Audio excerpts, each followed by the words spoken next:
চিল্লায় বলেন নাউজুবিল্লাহ। তাহলে বলেন তো বাবা, গ্রামের ভেতরে একজন সুদখোর থাকলে সবাই আযাবে লিপ্ত হবে কি হবে না? এই জন্য বিশ্ব নবী বলে, তোমার গ্রামে যদি একজন সুদখোর থাকে, তোমার গ্রামে যদি একজন খারাপ ব্যক্তি থাকে, ওই ব্যক্তিরে ভালোভাবে তোমরা বলিয়া দাও, আমার গ্রামে তোমার জায়গা নাই, তুমি বাংলাদেশ ছাড়ে অন্য দেশের ভেতরে যায় গুনাহ করো। এই জন্য বাজান, আপনি আমি গুনাহ করব, আপনাকে আমাকে বাসে বাসে আল্লাহ গজব দিবেন। বুখারী শরীফের সর্বপ্রথম হাদিস, ইন্নামাল আমালু বিন্নিয়াত, সমস্ত কাজ নিয়তের উপরে নির্ভরশীল। সমস্ত কাজ কিসের উপরে নির্ভরশীল? নিয়তের উপরে নির্ভরশীল। আপনার নিয়ত যদি ভালো হয় আমলটা কবুল হয়ে যাবে, আর যদি নিয়তটা খারাপ হয় আমল কবুল হবে না। তাহলে নিয়তের উপর সর্বদাই সব কিছু নির্ভরশীল করে। নিয়ত সম্পর্কে আপনাদেরকে একটা হাদিস বলি।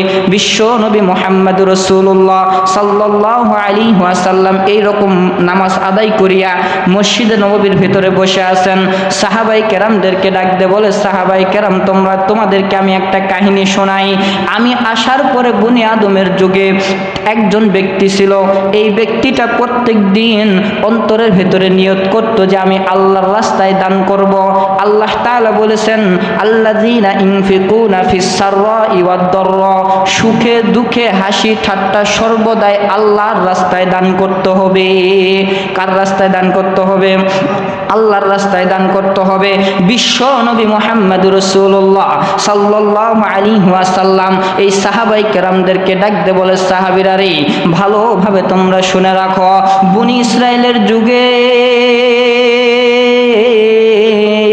একজন ব্যক্তি আল্লাহর রাস্তায় দান করবে নিয়ত করছে। প্রত্যেকটা সম্পদ, তার যতগুলো সম্পদ আছে, এই সব সম্পদগুলোকে এক জায়গায় জমা করছে। জমা করিয়া এই সম্পদের তিনটা ভাগ করছে। এই তিনটা ভাগ করিয়া এক ভাগ থলির ভেতরে ঢুকাইছে। থলির ভেতরে ঢুকাইয়া এই আল্লাহর বান্দা মনে মনে চিন্তা করে, আজকে রাতের বেলা যখন আমি বাহির হব, রাতের বেলা যেই ব্যক্তিকে দেখতে পাবো ওই ব্যক্তিকে আমি সদকা করব।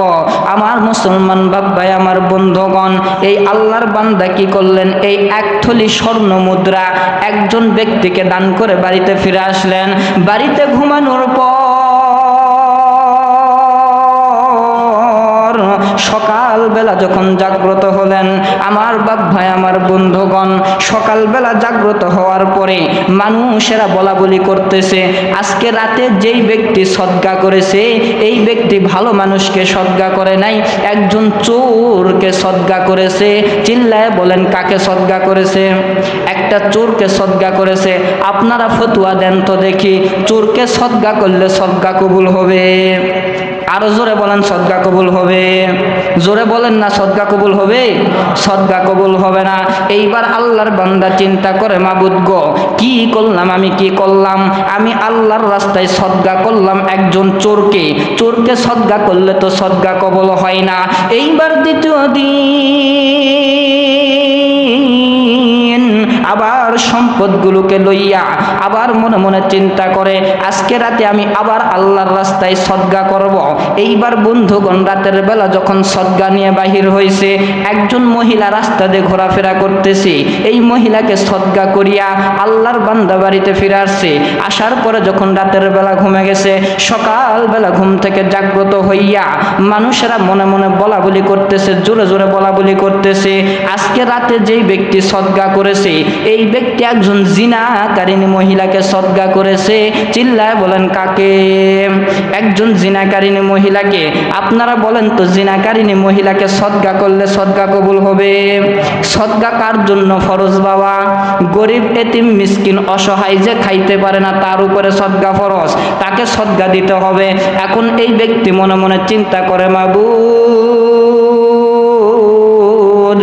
ধনীদেরকে সদকা করা যাবে না, চোরকে সদকা করা যাবে না, জিনাকারিনীকে সদকা করা যাবে না, ফকির মিসকিনদেরকে সদকা করতে হবে। 2 দিন সদকা করলাম, ভুল মানুষকে সদকা করেছি। এইবার তৃতীয় দিন আবার আমি সদকা করব। আমার বাপ ভাই, আমার বন্ধুগণ, তৃতীয় দিন টাকা পয়সা লইয়া আবার সদকা করার জন্য রাতের বেলা বাহির হয়েছে। এইবার রাতের বেলা বাহির হইয়া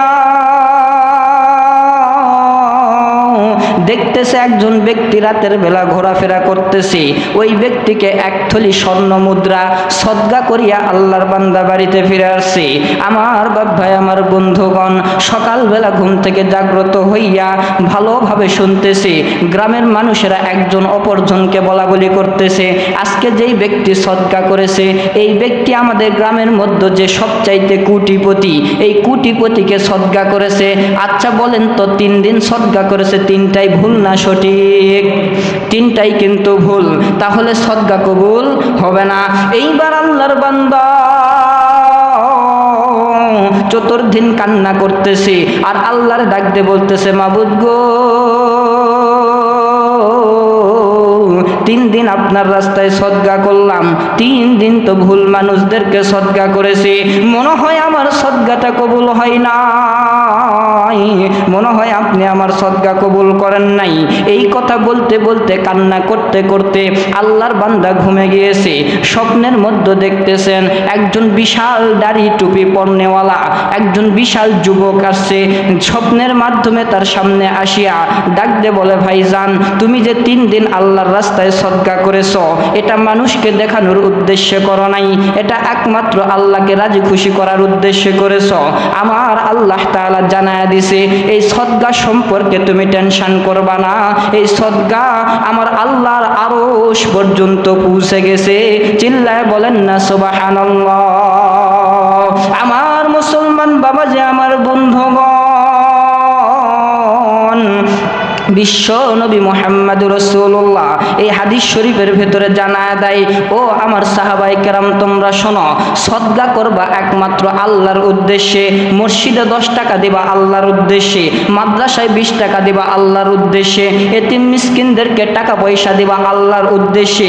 দুনিয়ার মানুষ তোমাকে দেখুক আর না দেখুক, আমার আল্লাহ তোমাকে দেখেছে, আর আমার আল্লাহ দেখেছে। যেহেতু কিয়ামতের ময়দানে এই সদকাগুলোকে তোমার নিয়তের উপরে নির্ভর করে উঠাইয়া এই নিয়ত অনুযায়ী এক একটা বান্দারে জান্নাতুল ফেরদাউস দান করবে। আমার মুসলমান বাপ ভাই, আমার বন্ধুগণ, এই জন্য দান করতে হলে একমাত্র কার উদ্দেশ্যে দান করবেন? জোরে আওয়াজ দিয়ে বলেন না, কার উদ্দেশ্যে? আপনি আমি তো এখন শুকনা জায়গায় বসে ওই যে সিলেটের দিকে তাকায় দেখুন, দূরে দূরে জায়গায় তাকায় দেখুন, সবগুলো ডুবে সারকার হয়ে গেছে বাবা। মানুষগুলো পানিতে হাবুডুবু খাইতেছে, একটা ভাত এক লোকমা ভাত খাবে, ভাত খাওয়ার মতন টাকা নাই। হাজার হাজার মানুষ পানিতে ভাসে ভাসে চলে যাইতেছে, হাঁস মুরগি গরু ছাগল সবগুলো ভাসে ভাসে চলে যাইতেছে, তাদের সামনে দাঁড়ানোর মতন কেউ নাই। এখন আপনারা বলতে পারেন, তাহলে এটা কি আল্লাহর গজব? আমার বাপ ভাই, আমার বন্ধুগণ, বিশ্ব নবীর একটা হাদিস আছে, 2 জন ব্যক্তি গ্রামের মধ্যে সুদখোর আছে। কয়জন? 2 জন ব্যক্তি গ্রামের ভিতরে সুদখোর। এই 2 জনের উপরে মৃত্যুর আগে আল্লাহর গজব নাজিল হবে, এটা অবশ্যই নাজিল হওয়া ফরজ। কি এটা? নাজিল হওয়া ফরজ। 2 জন সুদখোরের উপরে আল্লাহ তাআলার গজব নাজিল হবে 100%। তাহলে বলেন তো বাবা, এই 2 জন যে সুদখোর আপনাদের গ্রামে আছে, এই 2 জনের উপরে যে গজব নাজিল হবে, এই 2 জনকে কি আল্লাহ তাআলা বাসে বাসে গজব দিবে? জোরে বলেন নাকি বাসে বাসে গজব দিবে? তাহলে এই 2 জন সুদখোরের জন্য আমার আল্লাহ তাআলা গ্রামের সবার উপরে গজব দিবে। চিল্লায় বলেন নাউজুবিল্লাহ। তাহলে বলেন তো বাবা, গ্রামের ভেতরে একজন সুদখোর থাকলে সবাই আযাবে লিপ্ত হবে কি হবে না? এই জন্য বিশ্ব নবী বলে, তোমার গ্রামে যদি একজন সুদখোর থাকে, তোমার গ্রামে যদি একজন খারাপ ব্যক্তি থাকে, ওই ব্যক্তিরে ভালোভাবে তোমরা বলিয়া দাও, আমার গ্রামে তোমার জায়গা নাই, তুমি বাংলাদেশ ছাড়ে অন্য দেশের ভেতরে যায় গুনাহ করো।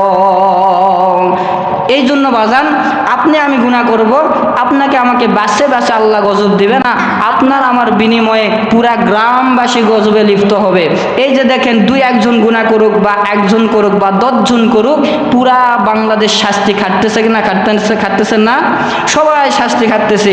এই যে বন্যা, এই যে বিশাল পানি, এটা ইন্ডিয়ায় ছাড়ে দেখ অথবা আল্লাহর আসমান থেকেই পড়ুক, 10 জনের জন্য পুরা বাংলাদেশের বাসীরা গজবের ভিতরে পড়ছে কি পড়ে নাই? পড়ছে। এই জন্য গ্রামের ভেতরে যদি একজন গুনাহগার ব্যক্তি থাকে, তাকে কখনোই ছাড় দেওয়া যাবে না। আপনি আপনি আমি মনে মনে চিন্তা করি, আল্লাযীনা আকরাহা ফিদ্দীন, যে দিনের ব্যাপারে কোনো ধর্তব্য নাই, যে ইচ্ছা মতো দিন ধর্ম পালন করবে, এটা কোরআনুল কারীমের আয়াত। আর হাদিস শরীফে বিশ্বনবী বলে, যে যার ইচ্ছা মতো ধর্ম পালন করবে, কিন্তু যে যার ইচ্ছা মতো গুনাহ করে তার গুনার বদলে পুরা গ্রামের উপরে গজব নাজিল হবে, এটা কখনো মুসলমান সহ্য করবে না। মুসলমান